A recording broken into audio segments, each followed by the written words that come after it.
Hai semua, apa khabar? Jom kita kupas satu topik yang sangat penting dalam geografi tingkatan 1, iaitu kepentingan pelbagai bentuk muka bumi di Malaysia. Kalau kita faham topik ni, ia macam kita dapat kunci untuk faham kenapa dan bagaimana negara kita dibangunkan mengikut bentuk muka buminya. Pernah tak korang terfikir, kenapa agaknya bandar-bandar besar macam Kuala Lumpur, Ipoh atau Johor Bahru tu semua terletak kat kawasan yang rata? Kenapa bukan ke atas puncak gunung? Jawapan untuk soalan ni lah yang akan kita rungkai sama-sama dalam sesi kali ini. Okey, jom kita mulakan pengembaraan geografi kita. Kita akan travel dari puncak gunung di kawasan tanah tinggi, lepas tu kita turun ke tanah pamah yang sibuk, kita jalan-jalan ke tepi pantai, sampailah kita susul sungai yang jadi sumber kehidupan. Last sekali, kita akan buat rumusan dan ada uji minda sikit. Dah sedia?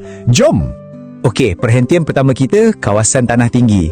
Walaupun nampak macam jauh dan sunyi, sebenarnya kawasan ni macam harta karun negara kita tau. Peranan dia untuk ekonomi dan alam sekitar memang sangat-sangat penting. Jadi, apa tu tanah tinggi? Senang cerita, mana-mana kawasan yang tingginya lebih daripada 180 meter dari aras laut, itulah tanah tinggi. Cuba bayangkan, banjaran Titi Wangsa yang gah tu, yang jadi macam tulang belakang semelandung Malaysia. Itulah contoh terbaik kawasan tanah tinggi. Baik, ada 3 kepentingan utama kawasan tanah tinggi yang korang wajib kuasai untuk peperiksaan. Pertama, untuk pelancongan. Kedua, untuk pertanian hawa sederhana. Dan yang ketiga, untuk jana kuasa hidroelektrik yang ada kaitan dapat dengan fungsinya sebagai kawasan tadahan hujan. Jom kita bedah satu persatu.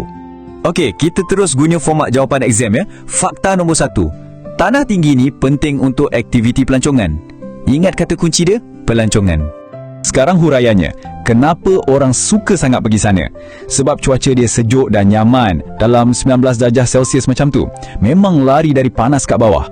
Tambah pula dengan pemandangan yang cantik gila. Contoh paling senang nak ingat, mestilah Cameron Highlands, Genting Highlands dan untuk yang suka adventure tu, Gunung Kinabalu. Seterusnya, fakta nombor 2. Kawasan tanah tinggi ni memang ngam untuk aktiviti pertanian. Tapi bukan sebarang pertanian tau. Ia khas untuk tanaman hawa sederhana. Huraiannya pun logik. Sebab cuaca kat sana sejuk, kita boleh tanam pokok-pokok yang tak boleh hidup kat tanah pamah yang panas. Contoh paling klasik yang semua orang tahu, mestilah Cameron Highlands. Kan sinonim dengan ladang teh yang hijau, sayur-sayur segar dan buah stroberi yang sedap tu. Dan fakta ketiga, yang ni sangat krusial, peranan tanah tinggi ni dalam membekalkan tenaga elektrik untuk negara kita melalui kuasa hidroelektrik.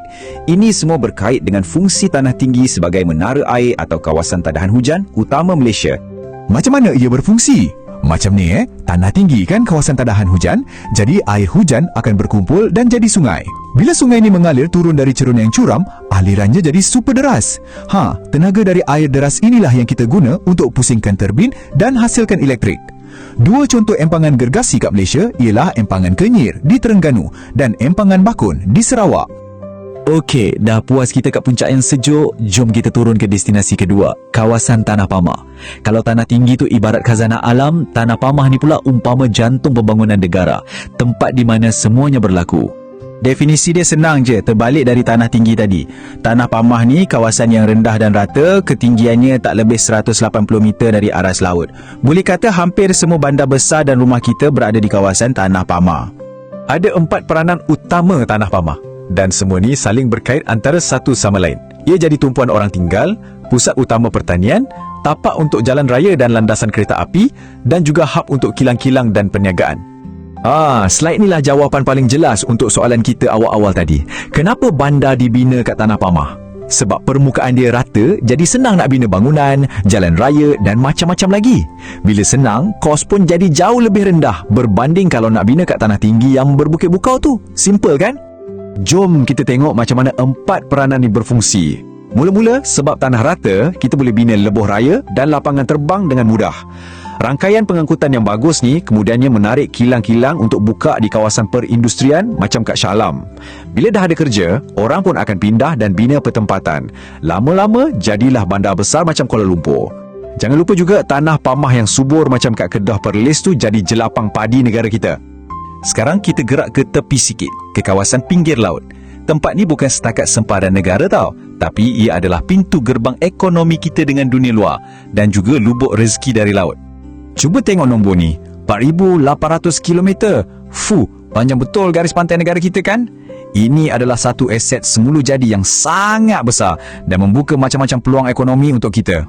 Kepentingan utama pinggir laut ni kita boleh bahagi dua. Satu, dari segi sumber hasil laut. Contohnya, perikanan yang bagi kita sumber protein dan juga pelumbungan petroleum dan gas asli kat luar pantai. Kedua, dari segi aktiviti ekonomi. Pantai-pantai yang cantik dan pulau macam Pulau Langkawi jadi tumpuan pelancong, pelabuhan macam Pelabuhan Kelang Pula jadi nadi perdagangan antarabangsa kita. Okey, perhentian terakhir pengembaraan kita. Kawasan saliran. Maksudnya, sungai dan tasik. Kalau tadi kita kata Tanah Pamah tu jantung, sungai dan tasik ni pula ibarat urat nadi yang mengalirkan air dan kehidupan ke seluruh negara. Fungsi dia memang sangat kritikal. Pertama, ia bekalkan air untuk kita minum, masak dan untuk pertanian. Kedua, kat pedalaman Sabah dan Sarawak, sungai macam Sungai Rajang tu masih jadi lebuh raya utama untuk pengangkutan. Ketiga, sungai juga boleh jadi sempadan semula jadi, macam Sungai Golok antara Malaysia dengan Thailand. Dan ingat tak air sungai ni datang dari mana? Dari kawasan tadahan hujan di tanah tinggi yang kemudiannya dijana jadi kuasa hidroelektrik. Nampak kan kaitan dia? Okey, kita dah sampai ke penghujung kembara geografi kita. Sekarang, masanya untuk kita imbas balik semua poin-poin penting tadi dan uji sikit pemahaman kita. Jadual ni memang rumusan paling padu. Jom imbas sekali lalu. Tanah tinggi untuk pelancongan, tanam sayur sejuk dan jana elektrik. Tanah Pamah untuk buat rumah, kilang dan jalan raya. Pinggir laut untuk tangkap ikan, pelabuhan dan pelancongan. Dan saliran untuk sumber air dan pengangkutan. Korang boleh guna jadual ni sebagai nota poket untuk ulang kaji. Baiklah, soalan pertama untuk korang. Cuba huraikan dua kepentingan kawasan Tanah Pamah. Pastikan guna format yang kita dah belajar tadi. Fakta, lepas tu huraian dan akhir sekali bagi contoh yang mantap. Korang boleh pause dulu video ni untuk fikirkan jawapan.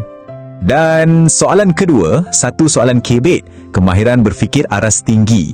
Cuba fikirkan satu idea kreatif, macam mana kita nak majukan pelancongan kat pantai-pantai kita. Tapi dalam masa yang sama, kita jaga alam sekitar. Tak ada jawapan betul atau salah kat sini. Yang penting, idea korang tu bernas dan logik. Terima kasih sebab sudi mengikuti kupasan kali ini. Teruskan belajar dan meneroka dunia geografi di sekeliling anda.